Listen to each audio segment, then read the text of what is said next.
Hey, I'm Allison from Learning at the Primary Pond. I'm a literacy specialist, and in this video, I'm going to share some super fun activities for teaching possessive nouns. These activities are most appropriate for second grade, but you can also use them in third grade, and maybe if you have some advanced first graders.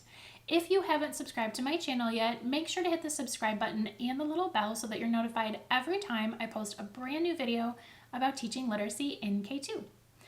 Okay, so possessive nouns. I actually think that they're hard for kids to learn, but I love teaching them, and I have so many fun ideas for you. I would love to know first, though, in the comments, let me know what grade you teach, second, whatever, and then also do the grade level and then do a dash and tell me if you feel like your kids fully master possessive nouns by the end of the year, because I feel like it's just a skill that is challenging and requires more than 1 year, honestly, to fully master. So, although they're challenging, there's so many fun things we can do. The first thing that I do to really introduce possessive nouns is I will have a child or a couple of volunteers bring something up to the front of the room. So it could be like their backpack or their pencil or whatever. And I will write a sentence that has a possessive noun. So like, this is Sam's backpack or whatever. And I'll put it on the board. And I'll ask them if they notice anything and, special about I'll, maybe point out the two words. Oh, do they notice the apostrophe? Do they notice the S? What does it mean? We'll just kind of explore what a possessive noun is. And it's meaningful to them because we're actually using examples of real things, right? Like, this is Julia's backpack. This is whatever. So these are two example sentences that we could also explore. I feel like it's really important to just have them read possessive nouns and be introduced to what they are and what they mean, first of all. And then we often move into an activity that allows them to practice reading sentences with possessive nouns on their own or with a partner. So I haven't cut these apart yet, but basically what I would do is partner the kids up and have them first, and you don't have to use this many sentences. There's quite a few sentences here, but you can have them read the sentences with their partner, and then they're going to highlight the words that make up the possessive noun. So I saw Greg's books on the table. So Greg's books is highlighted, makes up the possessive noun. So have them do that, and then you also have these pictures, and either you can cut them apart or they can cut them apart, and they have to match the sentence to the appropriate picture. So here, this is the table with the books. So this gets them practice with reading possessive nouns before you ever ask them to write possessive nouns or do anything else. And it just gets them working on understanding possessive nouns and how they're useful, how they can appear in sentences in context. Next up, something I really like to do is to have them compare sentences with and without possessive nouns. So these are pairs, and the top one here says, here is Ming's baseball glove versus here is the baseball glove that belongs to Ming. And I might ask, okay, why would an author use a possessive noun? Why would the author say, here is Ming's baseball glove? Well, it's a little bit less wordy, right? It's easier to say. My cousin's house is far away. The house where my cousin lives is far away. Either work, right? I could point out that they're both grammatically correct, but sometimes a possessive noun just makes it easier to explain or say something, and you can use fewer words. You can make it more concise. So we'll talk about that. We'll talk about why authors might choose to use possessive nouns. And then I want to give them practice with actually writing words and sentences with possessive nouns. So a really fun thing to do with this is to make a class book. So this is what the cover looks like. You can do it on colored paper, make it cute, whatever. But each child gets to pick an object that they consider their favorite thing. So it could be something from their home, even just like a teddy bear, right? Or they have a special game that they like. So they each have to think of something that's special to them.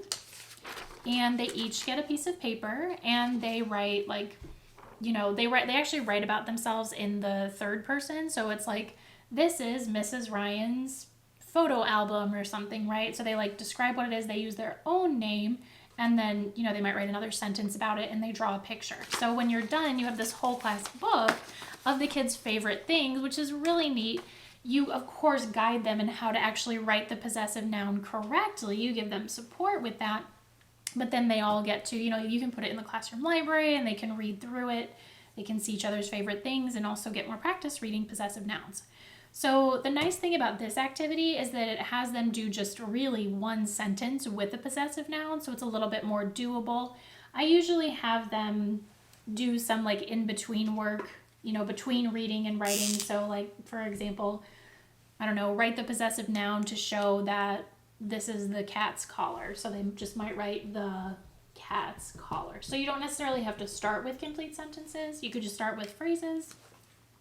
But you do eventually want them writing complete sentences, because the whole point in them learning these grammar skills is so that they can actually apply them to their writing, right?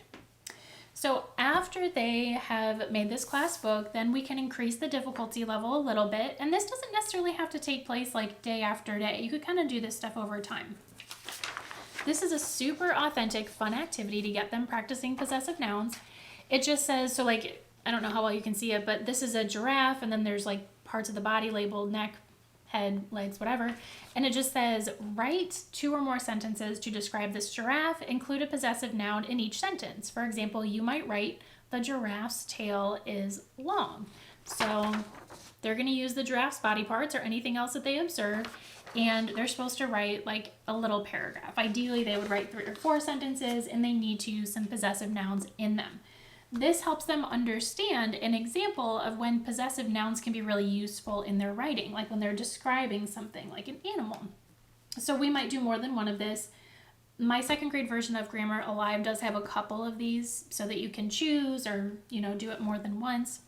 So that's a good activity. And then another thing, so I think this is the last one, is we will sort contractions and possessive nouns. The kids, by the time I'm teaching possessive nouns, they'll typically know about contractions already, but they both have apostrophes, right? They both have this symbol. And so I want kids to be able to differentiate, is something a contraction or is it a possessive noun? So I will have, and I don't have them here, but I'll have little word cards. Some will have contractions on them, some will have possessive nouns. You could even do complete sentences with the contraction or possessive noun underlined, and then they have to sort them. Is it a contraction or is it a possessive noun? They can do that with a partner. They can do it independently, however you want to have them do it. It's a great activity to help them understand that apostrophes work in different ways, and not all, contractions and possessive nouns, not the same thing. All right, I hope that these ideas were helpful to you. Teaching possessive nouns can be a challenge for sure. If you're looking for a comprehensive grammar program, I was showing you a few of the things from Grammar Alive in 2nd grade, but I also have Grammar Alive for 1st grade and even for kindergarten. Obviously, in kindergarten, we're not doing a ton of complex concepts, but there are foundational skills that you want to build so that when they get to 1st and 2nd grade, they really can take off with their grammar. I will leave a link for Grammar Alive along with this video, so look for that. Of course, let me know if you have any questions. Thanks for watching. I hope this was helpful. Hope you got some good ideas for teaching possessive nouns. Don't forget to hit the like button, subscribe, and I will see you in the next video.